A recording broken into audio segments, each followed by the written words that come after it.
Guys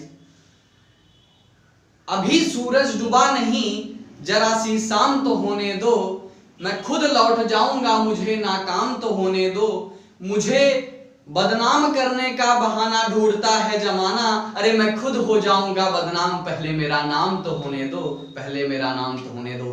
तो hi guys, मैं अतुल सिंह आपका बहुत बहुत स्वागत करता हूं अपने आपके यूट्यूब चैनल एक हिस्ट्री वर्ल्ड में। तो गाइस आज हम बात करेंगे, यानी कि आज मैं आपके लिए लाया हूं सिंधु घाटी सभ्यता पार्ट 2। ये आपके सामने पेश है पार्ट 2, यानी कि मैंने आपको अपने पिछली वीडियो में सिंधु घाटी सभ्यता के खोज के बारे में, उसकी विशेषता के बारे में, उद्भव के बारे में बताया था। आज मैं आपको इसके कुछ पॉइंट्स के बारे में बताऊंगा, इसके विस्तार के बारे में बताऊंगा। तो गाइस ये मेरा पार्ट 2 है और मेरी पार्ट 3 भी आएगी, जिसमें मेंस के लिए, प्री के लिए, कॉम्पिटिटिव सभी प्रतियोगी परीक्षाओं के लिए उसके सिंधु घाटी सभ्यता से रिलेटेड सभी प्रश्नों का संकलन होगा। तो गाइस आइए हम बात करते हैं सिंधु घाटी सभ्यता का विस्तार। सिंधु घाटी सभ्यता का देखिए विस्तार कहां था।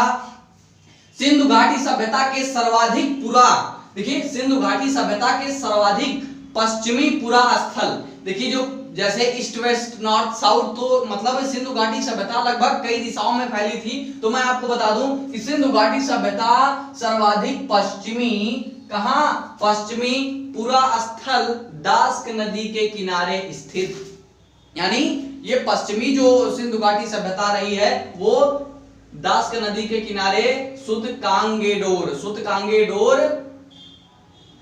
के स्थान नामक स्थान पे थी। अब देखिए पूर्वी स्थल, यानी ये पश्चिमी की बात थी। अब सिंधु घाटी सभ्यता का पूर्वी स्थल कौन सा था, देखिए हिंडल नदी के किनारे, हिंडल नदी के किनारे आलमगीरपुर, ये आपका आलमगीर, देखिए पहला जो क्षेत्र है ये आपका पश्चिमी, ये सुतकांगेडोर। फिर आपका जो पूर्वी स्थल है वो हिंडन नदी के किनारे, देखिए जो हिंडन नदी के किनारे स्थित आलमगीरपुर, यानी ये मेरठ का जिला यूपी का ही है।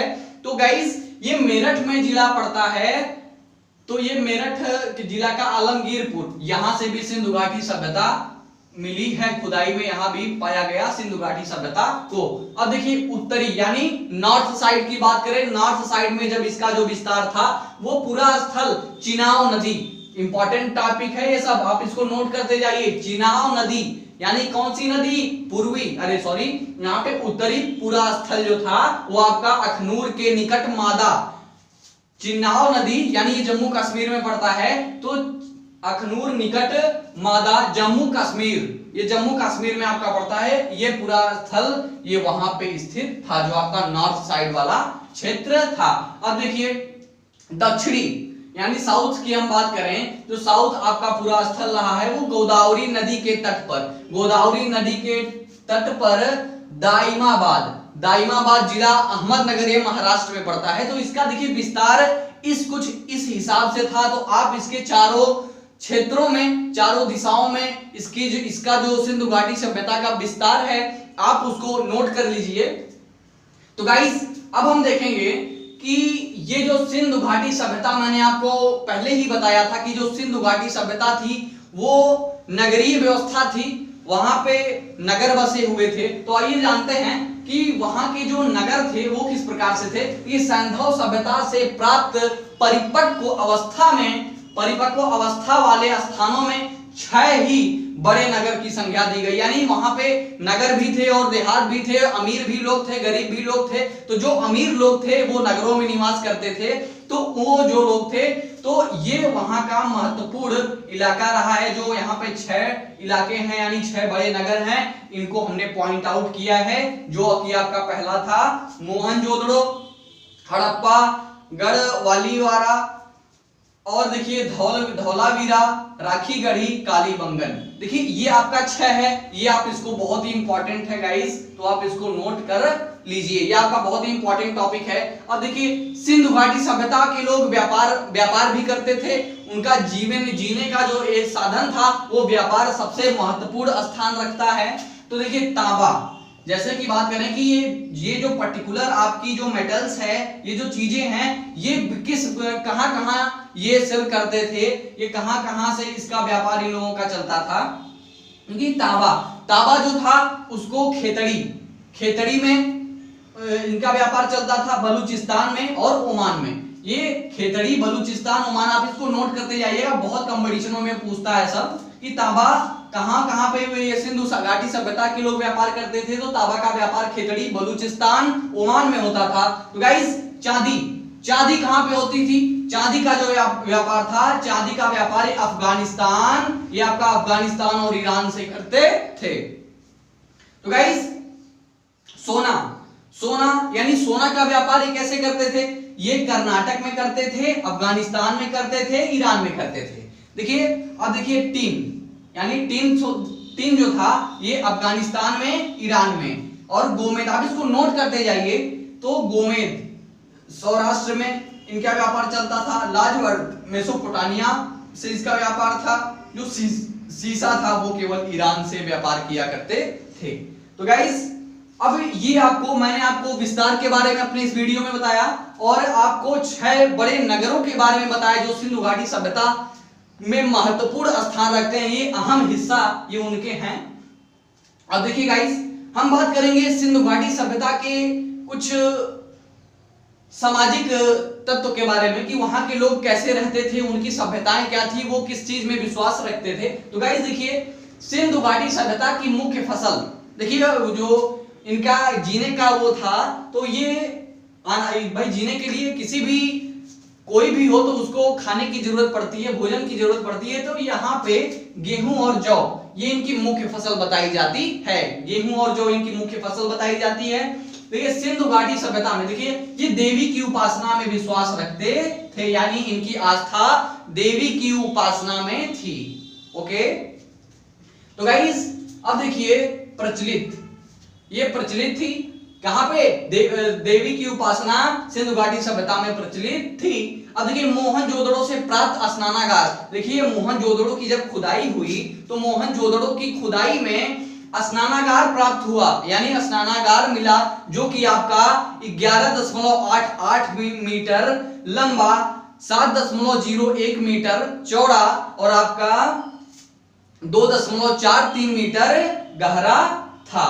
ये आपका जो खुदाई से मोहनजोदड़ो, ये देखिए ये भी बहुत ही इंपॉर्टेंट चीज है, ये आप इसको नोट कर लीजिएगा कि मोहनजोदड़ो से प्राप्त जो स्नानागार मिला उसकी लंबाई, चौड़ाई, ऊंचाई और गहराई, ये तमाम कॉम्पिटिटिव एग्जाम में पूछा है, तमाम लेवल में पूछता है, तो आप इसको नोट कर लीजिएगा गाइस।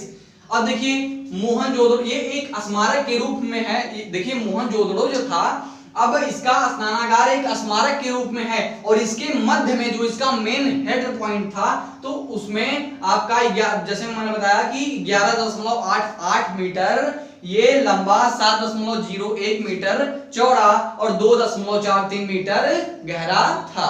अंडरस्टैंड? तो गाइस देखिए सिंधु घाटी के लोगों ने घरों को विन्यास के लिए, घर के विन्यास के लिए, जैसे घर को बनाना था तो उसके विन्यास के लिए उनको मतलब किस पद्धति को लाना पड़ा, तो वो ग्रिड पद्धति का इस्तेमाल किया करते थे, यानी वो ग्रिड पद्धति को अपनाए सिंधु घाटी सभ्यता के लोगों ने। अंडरस्टैंड? अब देखिए बात करेंगे मोहनजोदड़ो से। देखिए मोहनजोदड़ो की जब खुदाई हुई तो इसमें क्या मिला? इसमें मिला कांस्य की नर्तकी। जैसे कांस्य युगीन इस सभ्यता को कहा गया है, ये जो सिंधु घाटी सभ्यता है इसको कांस्य युगीन भी कहा जाता है।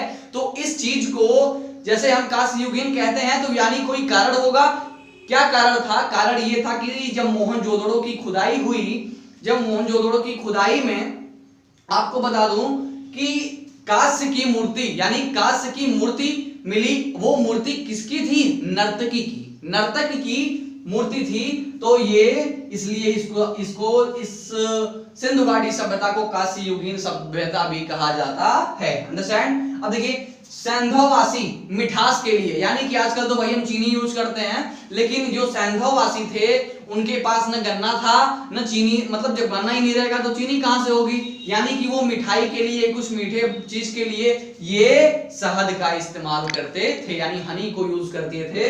तो गाइस अब देखिए इसको भी आप नोट करते जाइए, बहुत इंपॉर्टेंट है ये। देखिए अब आपका नेक्स्ट पॉइंट है कि रंगपुर रंगपुर लोथल से, रंगपुर और लोथल से चावल के दाने के अवशेष भी मिले हैं, जो सिंधु घाटी सभ्यता के लोग चावल की खेती भी किया करते थे, ये विद्वानों ने अंदाजा लगाया है। अंडरस्टैंड, इसको भी आप नोट कर लीजिए कि धान की खेती का भी प्रमाण इस सिंधु घाटी सभ्यता में मिला है। तो गाइस नेक्स्ट पॉइंट की बात करें कि पर्दा प्रथा। पर्दा प्रथा, मैं इसको अंधविश्वास नहीं कह सकता, क्योंकि पर्दा प्रथा जो है, पर्दा प्रथा इस सभ्यता में प्रचलित थी। पर्दा प्रथा इस सभ्यता में प्रचलित थी और वृक्ष पूजा, शिव पूजा में ये आस्था रखते थे। यानी सिंधु घाटी सभ्यता के लोग इस वृक्ष पूजा और शिव पूजा में ये विश्वास रखते थे, और इनका साक्ष्य भी इसी पर्टिकुलर सभ्यता से मिलता है। अंडरस्टैंड। देखिए सिंधुवासी ऊनी वस्त्रों का प्रयोग किया करते थे। सिंधु घाटी के जो लोग थे वो ऊनी वस्त्रों का प्रयोग किया करते थे, यानी कि वो गर्म कपड़े पहनते थे। अंडरस्टैंड। अब देखिए इनका मनोरंजन गाइस शिकार करना, जीवों को आपस में लड़ाना यानी जानवरों की लड़ाई करवाना, और ये शिकार करना, मछली पकड़ना और चौपड़ इत्यादि इनका शौक था, और ये अपना मनोरंजन इसी तरीके से किया करते थे। तो गाइस आपको आई होप कि ये मेरा सिंधु घाटी सभ्यता का पार्ट 2 वीडियो बहुत ही अच्छा लगा होगा, तो कर दीजिए चैनल को सब्सक्राइब, लाइक, और आपकी न समझ में आया तो कमेंट में बताइए। मैंने डिस्क्रिप्शन में अपने पिछली वीडियो का लिंक दे दिया है, आप वहां से जाके देख लीजिएगा। और गाइस मैं जाते जाते आपको एक क्योट सुनाता हूं कि कोई माल में खुश है, कोई माल में खुश है, कोई दाल में खुश है, अरे खुश तो वो है कि जो हर हाल में खुश है। तो गाइस तब तक के लिए नमस्कार, धन्यवाद।